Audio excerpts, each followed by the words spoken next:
Today we have our presenter, Steve Cramer from Newbridge, and he's the Senior VP of Operations at Newbridge Business Solutions. He also serves on a number of boards for various different entities, and we're excited to have him with us to talk about some customer service. So, Steve, I'm going to go ahead and stop sharing and turn the time over to you. Perfect. Thank you, Robert. I appreciate it. And there's a lot of great examples of that. So one of the examples I would say is Starbucks is probably a good example. They sell coffee. It's a pretty basic product. Everyone has grown up with a coffee shop in their area at some point. But what does Starbucks do different with their coffee product and their coffee service? Well, they've built relationships, right? So you had baristas who would write special notes on the side of their cup. You would have people that would take the time to try to know you if you came out on a regular basis to a particular Starbucks location. And there's other companies out there that have a similar type model, especially in the food service industry, the hospitality industry. They take the time to understand and know their clients to the best of their ability, because what that does is it builds relationships with that consumer. And what that does then, it goes backwards in this conversation from relationships to service, because the customer sees that relationship as a service product, and then they go back into the product. And so in many cases, even if a provider has issues with their product, that always occurs in business. Have a bad cup of coffee, for example. You may have, in technology, a bad data connection. You may have a bug in your code, etc. What ends up happening is it goes back to the relationship that then supports service and then subsequently product. And people will be understanding that things do happen and not everything is perfect.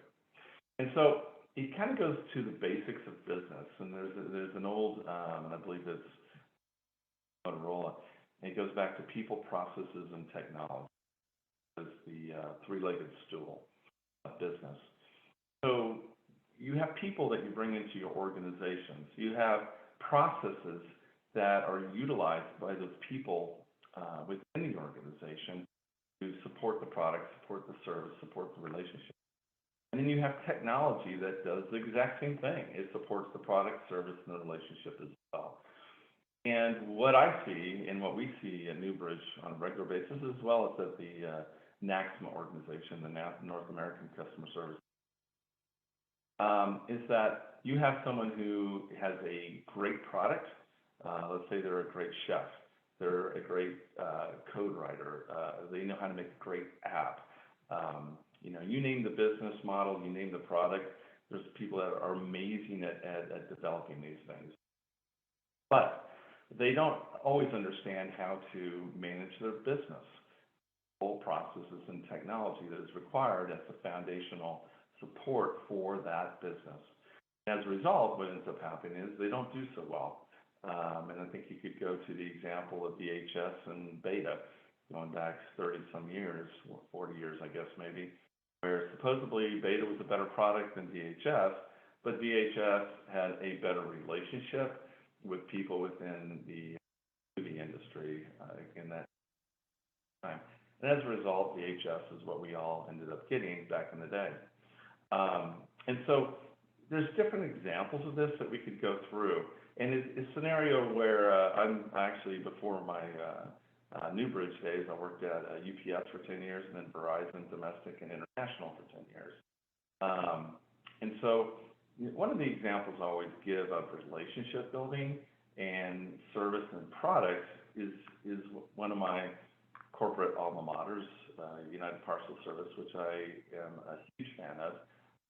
And it gave me the skills to do everything that I did subsequently in my career. But I would say there's some good examples of that conversation as it relates to UPS. So UPS started back in, I think it was 1913. There was just there's a matter of fact, History Channel has a whole documentary on the founding of UPS that starts this coming Sunday, I believe. And there's a lot of shows out there, how we made it, which is talks to individual companies. But UPS is a shipping company. They ship packages. Well, United States Postal Service, that used to be federally funded, does the same thing.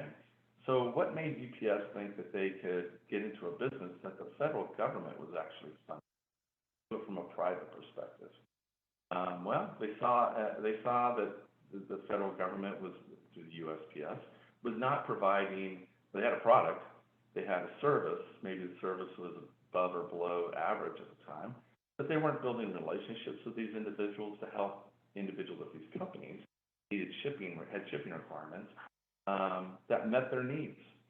And so that's what UPS did. They built a company based on relationships and had the service that was above average, if not higher, and products that were above average, if not higher. But the relationship is what they built that business on.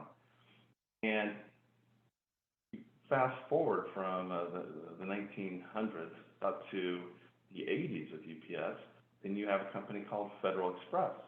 Federal Express, showed up in 1980s, 1979, with a product called Next Day Air. And you think about this, and you think, wow, that's innovative. But actually, UPS invented that product back in the 30s, right before the Depression. But it was not successful because the Depression occurred like a year later, and so they had to shut it down. But the issue is that it was a scenario where UPS had grown so large that where they had the relationships, but were they changing their products and subsequently their service to meet their clients' needs, even though they had those relationships? So Federal Express actually built an entire Next Day Air business in a vacuum. UPS didn't even start Next Day Air until the late 80s. I want to say 88, 89, that's when I was there. And as a result, UPS missed that window of being FedEx, if you will, the Kleenex, if you will, of the Next Day Air shipping industry. They got into the business, but FedEx is the one who pioneered it for almost 8 to 10 years. And then UPS then bought a shipping company, which was Ground, and then became a direct competitor to UPS. And so it's a scenario where you have an organization who has great relationships, but is not augmenting their products and services, if you will, to grow as their client base had grown and meet the expectations of their clients over time.